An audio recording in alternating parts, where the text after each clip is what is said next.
Thank you, Chris, for that kind introduction and for your tremendous work on behalf of our Second Amendment. Thank you very much. I want to also thank Wayne LaPierre for his unflinching leadership in the fight for freedom. Wayne, thank you very much. Great. I'd also like to congratulate Karen Handel on her incredible fight in Georgia 6. The election takes place on June 20th.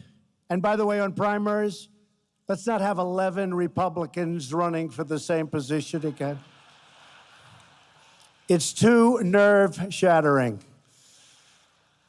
She's totally for the NRA, and she's totally for the Second Amendment, so get out and vote. You know, she's running against someone who's going to raise your taxes to the sky, destroy your health care, and he's for open borders, lots of crime, and he's not even able to vote in the district that he's running in. Other than that, I think he's doing a fantastic job, right? So get out and vote for Karen. Also, my friend, he's become a friend because there's nobody that does it like Lee Greenwood. Wow.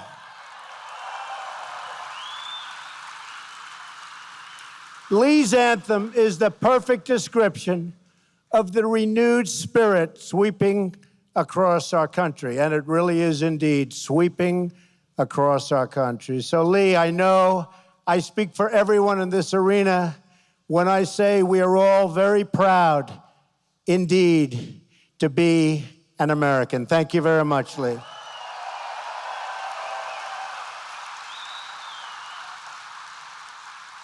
No one was more proud to be American than the beloved patriot, and you know who I'm talking about. We remember on gatherings like today, your former 5-term president, the late Charlton Heston. How good was Charlton? And I remember Charlton, he was out there fighting when maybe a lot of people didn't want to be fighting. He was out there for a long time. He was a great guy. And it's truly wonderful to be back in Atlanta and back with my friends at the NRA. You're my friends, believe me.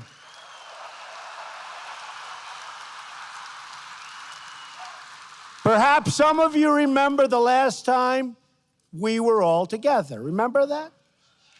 We had a big crowd then, too, so we knew something was happening. But it was in the middle of a historic political year and in the middle of a truly historic election. What fun that was, November 8th. Wasn't that a great evening? Do you remember that evening? Remember that? Remember they were saying, we have breaking news. Donald Trump has won the state of Michigan. They go, Michigan, how did that? Donald Trump has won the state of Wisconsin. Whoa. But earlier in the evening, remember, Florida, North Carolina, South Carolina, Pennsylvania, all the way up. We ran up the East Coast. And you know, the Republicans have a tremendous disadvantage in the Electoral College. You know that. And tremendous disadvantage. And to run the whole East Coast, and then you go with Iowa and Ohio and all of the different states. It was a great evening, one that a lot of people will never forget. A lot of people. Not going to forget that evening. And remember they said, there is no path to 270. For months I was hearing that. You know, they're trying to suppress the vote. So they keep saying it. So people say, you know, I really like Trump. He loves the Second Amendment. He loves the NRA. I love him, but let's go to the movie because he can't win because they're trying to suppress the vote. But they say, I mean, hundreds of times I heard, there is no vote, you know, there's no route. They'd say, there is no route to 270. And we ended up with 306. So they were right. Not 270, 306.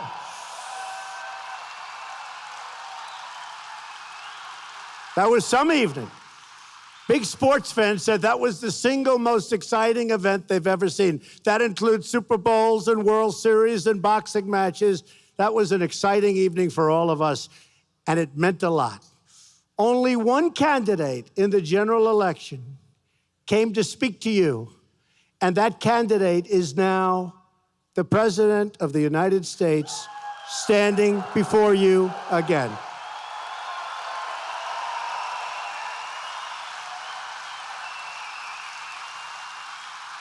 I have a feeling that in the next election, you're going to be swamped with candidates, but you're not going to be wasting your time.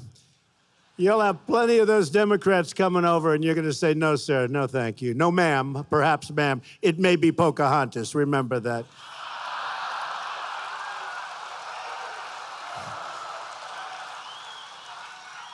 And she is not big for the NRA, that I can tell you. But you came through for me, and I am going to come through for you.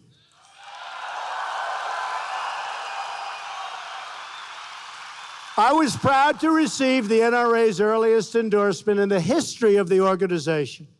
And today I am also proud to be the first sitting president to address the NRA Leadership Forum since our wonderful Ronald Reagan in 1983. And I want to thank each and every one of you, not only for your help electing true friends of the Second Amendment, but for everything you do to defend our flag and our freedom. With your activism, you help safeguard the freedoms of our soldiers who have bled and died for us on the battlefields. And I know we have many veterans in the audience today, and we want to give them a big, big, beautiful round of applause.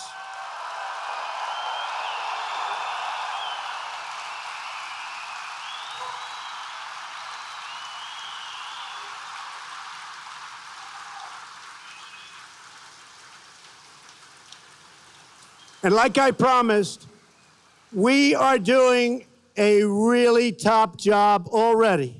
99 days, but already with the Veterans Administration, people are seeing a big difference. We are working really hard at the VA, and you're going to see it, and you're already seeing it, and it's my honor. I've been telling you we're going to do it, and we're doing it.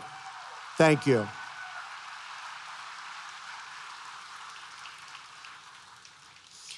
The NRA protects in our capitals and legislative houses the freedoms that our service members have won for us on those incredible battlefields. And it's been a tough fight against those who would go so far as to ban private gun ownership entirely. But I am here to deliver you good news. And I can tell you that Wayne and Chris have been fighting with me long and hard to make sure that we were with you today, not somebody else with an empty podium, because believe me, the podium would have been empty.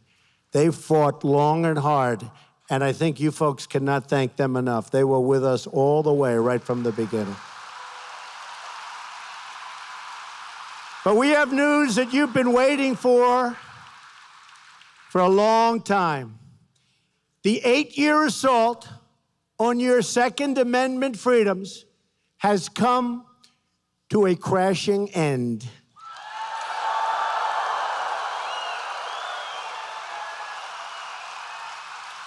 You have a true friend and champion in the White House. No longer will federal agencies be coming after law-abiding gun owners. No longer will the government be trying to undermine your rights and your freedoms as Americans. Instead, we will work with you by your side. We will work with the NRA to promote responsible gun ownership, to protect our wonderful hunters and their access to the very beautiful outdoors. You met my son. I can tell you, both sons, they love the outdoors. Frankly, I think they love the outdoors more than they love, by a long shot, Fifth Avenue, but that's okay. And we want to assure you of the sacred right of self-defense for all of our citizens. When I spoke to this forum last year, our nation was still mourning the loss of a giant, a great defender of the Constitution, Justice Antonin Scalia.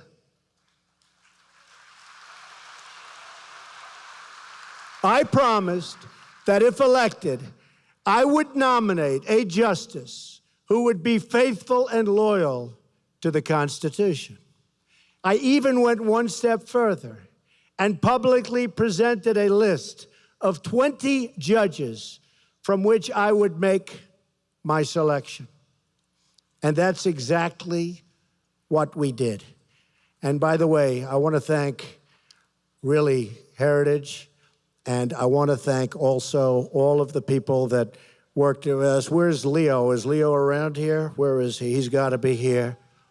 Where is he? He has been so good. But and also from Heritage, Jim DeMint, it's been amazing. I mean, those people have been fantastic. They've been real friends. The Federalist people, where are they? Are they around here someplace? They really helped us out. I kept my promise, and now, with your help, our brand new justice, and he is really something very special, Neil Gorsuch, sits on the bench of the United States Supreme Court. For the first time in the modern political era, we have confirmed a new justice in the first 100 days.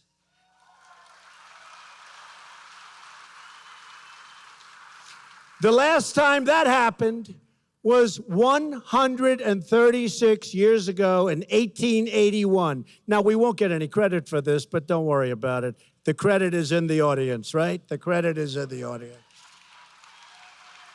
All of those people, they won't give us credit, but it's been a long time, and we're very honored. We've also taken action to stand up for America's sportsmen. On their very last full day in office, the previous administration issued an 11th hour rule to restrict the use of lead ammunition on certain federal lands. Have you heard about that, folks? I'm shocked to hear that. You've all heard about that. You've heard about that.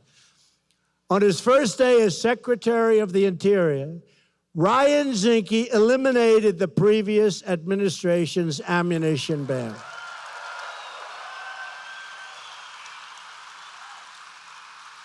He's going to be great. Ryan's going to be great.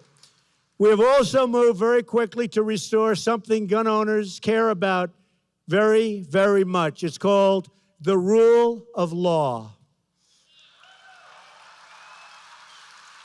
We have made clear that our administration will always stand with the incredible men and women of law enforcement.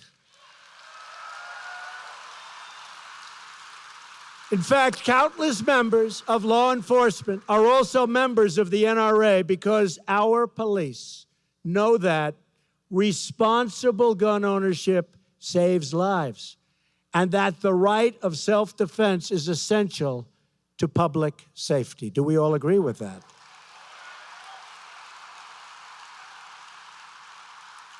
Our police and sheriffs also know that when you ban guns, only the criminals will be armed.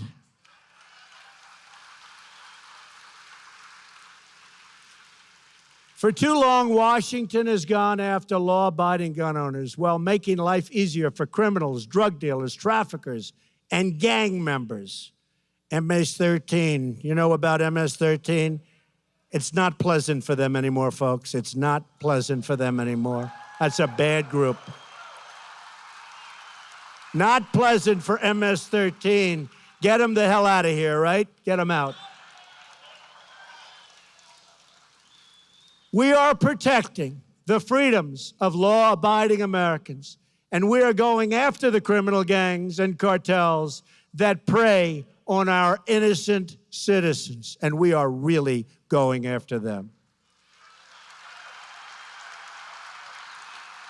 As members of the NRA know well, some of the most important decisions a president can make are appointments, and I've appointed people who believe in law, order, and justice.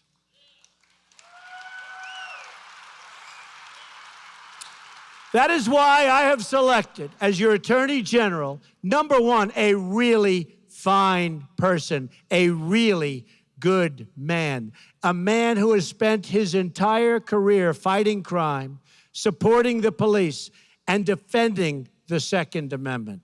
For the first time in a long time, you have a pro-Second Amendment, tough on crime Attorney General, and his name is Jeff Sessions.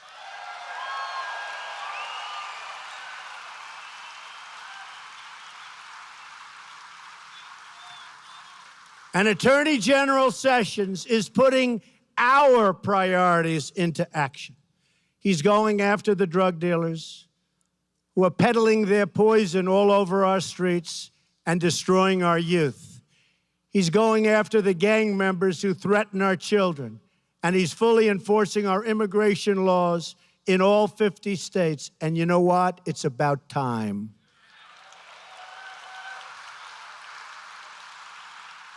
Heading up the effort to secure America's borders is a great military general, a man of action, Homeland Security Director John Kelly.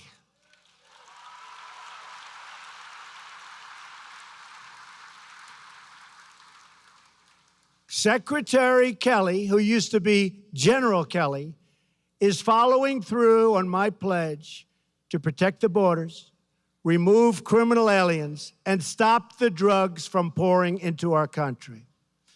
We've already seen, listen to this, no, it's never happened before. People can't even believe it. And by the way, we will build the wall no matter how low this number gets or how high this stuff. Don't even think about it. Don't even think about it.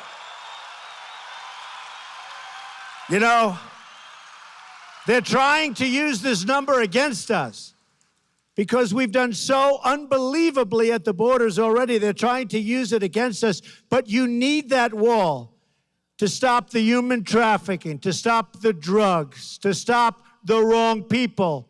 You need the wall. But listen to this. We've already seen a 73% decrease, never happened before, in illegal immigration on the southern border since my election, 73%.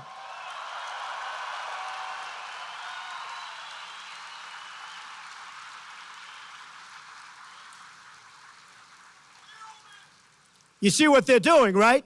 So why do you need a wall? We need a wall.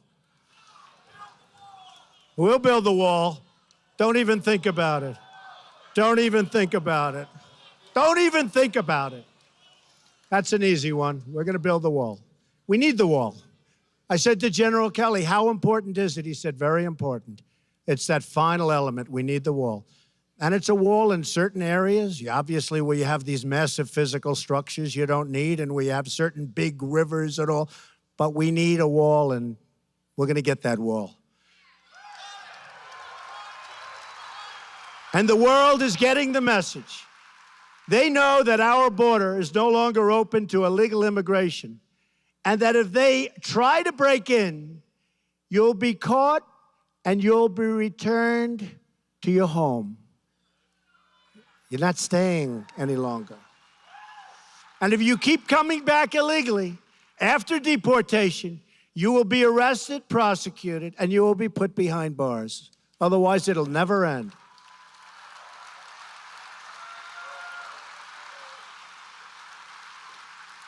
Let's also remember that immigration security is national security.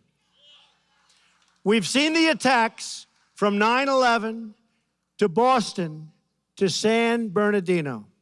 Hundreds of individuals from other countries have been charged with terrorism-related offenses in the United States. We spend billions and billions of dollars on security all over the world, but then we allow radical Islamic terrorists to enter right through our front door. That's not going to happen anymore.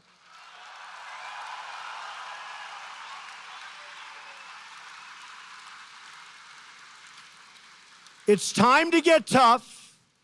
It's time we finally got smart. And yes, it's also time to put America first.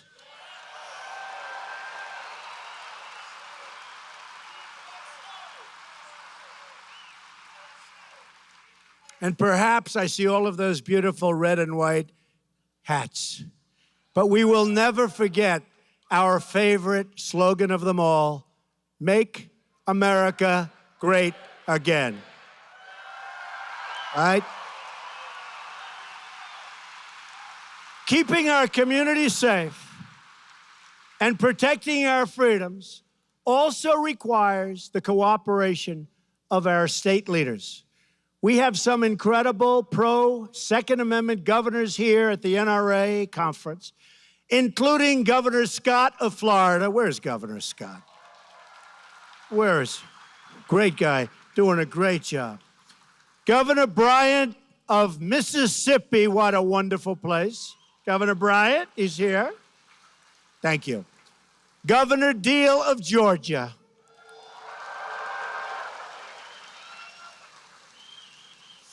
And we're also joined by two people that, well, one I loved right from the beginning. The other one I really liked, didn't like, and now like a lot again. Does that make sense? Senator David Perdue, he was from the beginning. And Senator Ted Cruz, like, dislike, like. Where are they?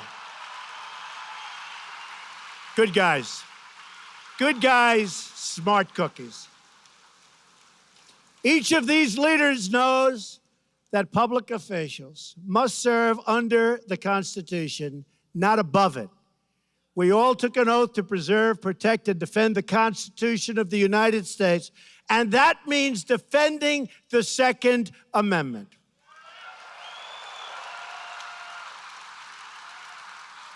So let me make a simple promise to every one of the freedom-loving Americans in the audience today.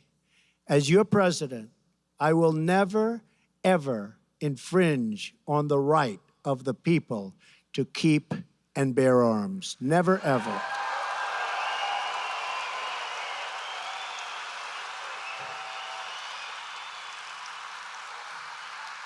Freedom is not a gift from government.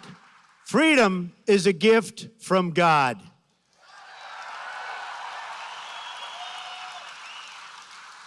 It was this conviction that stirred the heart of a great American patriot. On that day, April 242 years ago, it was the day that Paul Revere spread his Lexington alarm, the famous warning that the British are coming, the British are coming, right? You've all heard that, right? The British are coming. Now we have other people trying to come, but believe me, they're not going to be successful, that I can tell. Nothing changes, right, folks? Nothing changes. They are not going to be successful. There'll be serious hurt on them, not on us. Next came the shot, heard round the world, and then a ragtag army of God-fearing farmers, frontiersmen, shopkeepers, merchants that stood up to the most powerful army at that time on earth, the most powerful army on earth. But we sometimes forget what inspired those everyday farmers and workers in that great war for independence. Many years after the war, a young man asked Captain Levy Preston, aged 91, why he fought alongside his neighbors at Concord. Was it the Stamp Act? Was it the tea tax? Was it a work of philosophy? No, the old veteran replied. Then why, he was asked. Young man, the captain said, what we meant in going for those redcoats was this. We always had governed ourselves, and we always meant to govern ourselves.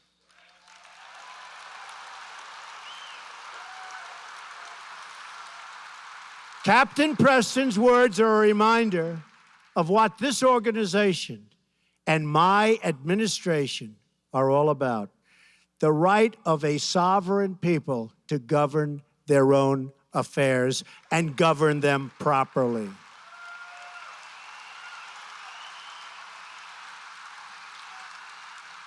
We don't want any longer to be ruled by the bureaucrats in Washington or in any other country for that matter.